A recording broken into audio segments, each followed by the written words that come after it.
There you go. Nice. They're in here.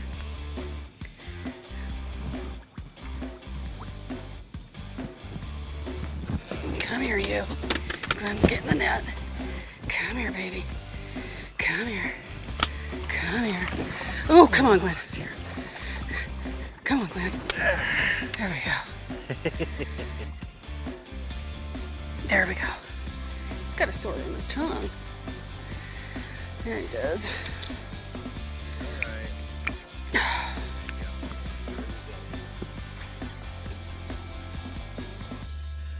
Hey folks, Glenn May here with BassResource.com, and we're here in the dog days of summer. That's, August, September, when it gets really hot out, and fishing can be tough. There's a lot of guys out there that struggle during this time of the year, and if you're one of them, you got a lot of company. Trust me, it can be tough to find them. There's a lot of reasons to that, and I want to get into that, like how to catch fish during the dog days of summer. That's what we're talking about today. The thing that happens a lot is right from spring into summer, that transition, and then into midsummer, there's a good population of the bass that will go out deeper, and they'll be on those deeper rock piles, those creek channels, those deeper points. And guys that are really good at deep water structure fishing do really well catching fish in that deeper area. What sometimes happens is you get in the later part of summer in these dog days, and suddenly the fish seem to have disappeared. You're not catching as much. And the misconception is the hotter it gets, the deeper it's going to drive the fish. So these people will go out and fish deeper and deeper, and they still struggling and can't find fish. So let's talk about what happened there. What's going on? Well, what can happen is a thermocline can set up. This can happen anywhere. I've seen it. It happens the most down the southern part of the U.S., but I've seen it happen up in lakes in Canada too. If you've got a really good warm summer, it can set up. Now let's talk a little bit about the thermocline, what it is and why it's so important. Thermocline, what happens during the summertime is the water that is cooler is on the bottom of the lake, and the hotter water rises, and it stays that way. So the cooler water is down when there's less light penetration or not even any light penetration. So there's no oxygen down there. It starts to deplete, and pretty soon there's no more oxygen. There isn't any more nutrients. It's basically void of any life or activity. In fact, fish can't live down there. They can go down for short periods of time, but they can't stay down there. It really isn't enough oxygen or anything down there for them to feed on. You've got, conversely, this layer on the top. Think of it like a chocolate, cake. You've got this cold layer down below, you've got this warmer layer on top. It's got lots of nutrients, oxygen rich, relatively speaking. And this is where a lot of the fish are. You've got this little thin layer in the middle, which would be like the frosting. This is the thermocline. This is a transition area between those two layers. It's a denser layer of water.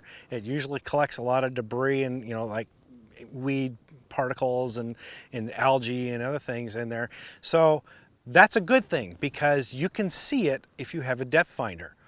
You need to go out on your lake, check your depth finder, turn up the gain and sensitivity. If you see a solid line anywhere between the bottom and the top, that's your thermocline.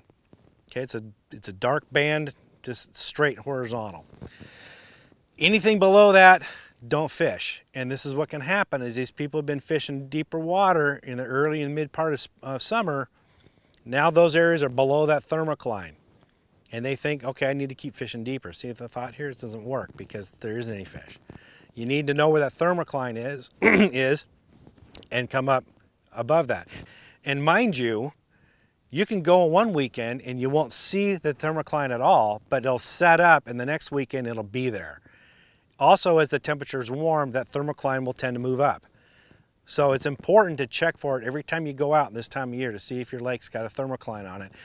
You can't go off of what you saw last week. If a thermocline is set up in your lake, you have 3 options available to you to keep catching fish. Now, the first thing you want to do is, in those areas where you were catching fish before in deeper water, just move up to the shallow areas closer to it and cover water. You want to fish areas where the fish will set up shop. So logs, stumps, rocks, docks, weed edges, those type of things. Grab a spinnerbait, grab a crankbait, and start covering water and fishing anything that's visible. Once you get bit, then slow down and cover that area more thoroughly with like worms and jigs and that sort of thing.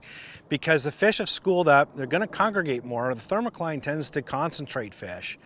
So if you catch one fish, there's more in the round in that area. So don't just keep on going down the bank. You may have just missed the mother load of fish. So slow down and work that area more thoroughly. Catch more fish until you don't think you're going to get any more bites or you've caught all the fish in that area.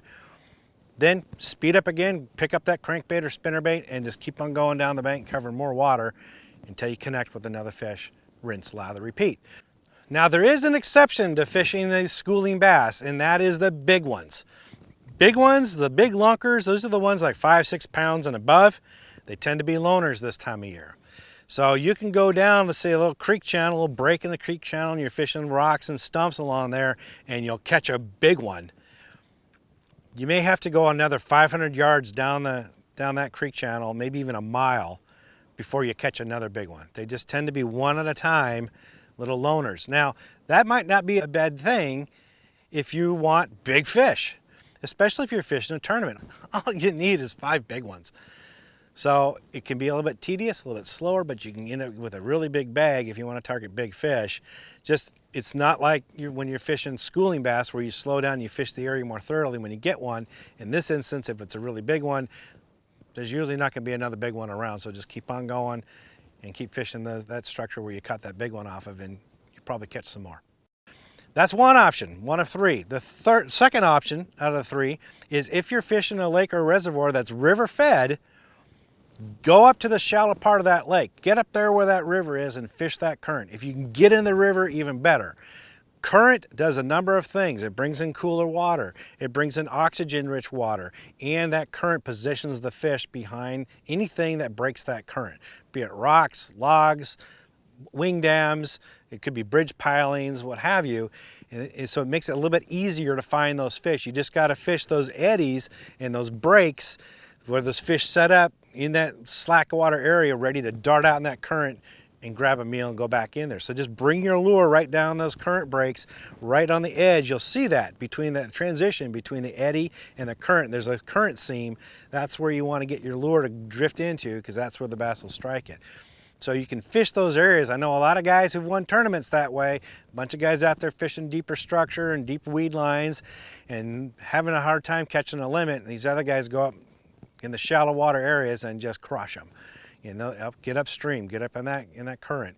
You can catch a lot of fish that way. The third option is if your lake has weed beds, grass beds. You know, I'm talking about hydrilla, microalgae, milfoil, coontail. These type of things grow up. They're straight stalks, and in the middle of the late summer, they canopy over, man. They top out, and you form this thick canopy. These areas can be really, really productive because the canopy, it has shade underneath, so the water underneath is a little bit cooler, so it holds more oxygen. The weeds themselves produce a lot of oxygen, so the area around that water would have less oxygen than right underneath that canopy. It's an oxygen-rich area. Plus those weeds, they attract and hold a lot of algae and zooplankton and little bugs and insects which attract the bait fish. And wherever you find bait fish, well, that's where you're going to find the bass. So it's a great little ecosystem in there where the bass can be congregated in there, feeding heavily. So there's 3 ways to attack those canopies of weeds. One is to go over the top with, say, a frog or a top water type lure like a toad, something like that. Throw it out on the top of it and just reel it in at a steady pace. Make that disturbance like a rat, bait, something like that.